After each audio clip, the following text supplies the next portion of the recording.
context for us.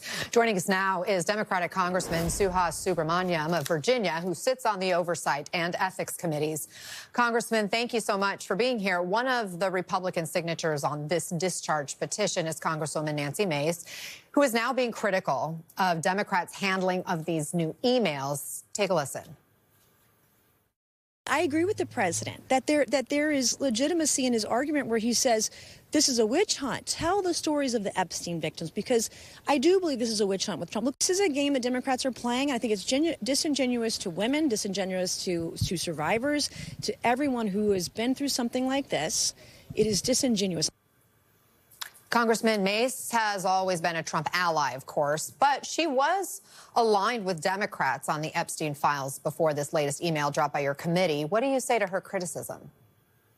This is the line that Republicans have to toe right now.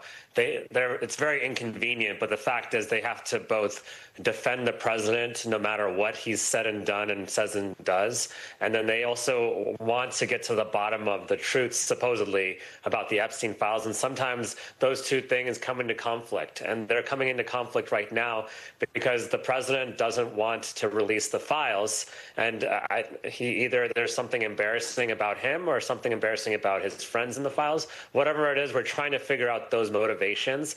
And that's part of the reason why we're releasing emails and other information where the president is named, is because we're trying to get at the motivation for why he won't release the files. But in any case, I'm glad she signed the discharge petition. It's too bad that we needed a discharge petition in the first place to get the House to vote on this matter. I hope to see a fully unanimous vote in the House, and that we can send this over to the Senate so that they'll vote on it as well, though they haven't been willing to do so. And then the president should, either way, see this pressure and release the files. I mean, you just said you may have a unanimous vote in the House on these files. That's news to hear that. Yet you hear Mace, who seems to be a little bit more aligned with the president in the moment. Do you think his pressure campaign is working? We know he reached out to her, for example. He's definitely trying. And again, if he had nothing to hide, why wouldn't he release the files? And why is he spending so much time, right, when we're trying to end a shutdown this week with Lone Borbor, right, and with Nancy Mace and with all these people and trying to pressure them into taking their name off of a discharge petition, which is very uncommon. I mean, there's clearly the way the president has acted throughout this entire year about this matter after 2 years of campaigning on it. It just boggles my mind. And part of what we're trying to figure out is what is the motivation behind this secrecy and this continued cover-up of this matter. Remember, the reason we're doing this in the first place is because there was cover-up after cover-up of Epstein's crimes, because he was rich and powerful. He had rich and powerful friends. And so we're trying to right that wrong and make sure people know that no matter how rich or how powerful you are, we are going to hold you accountable, especially for these heinous crimes against young girls. I've talked to survivors who have made the point that this isn't a partisan issue, and this isn't just about President Trump.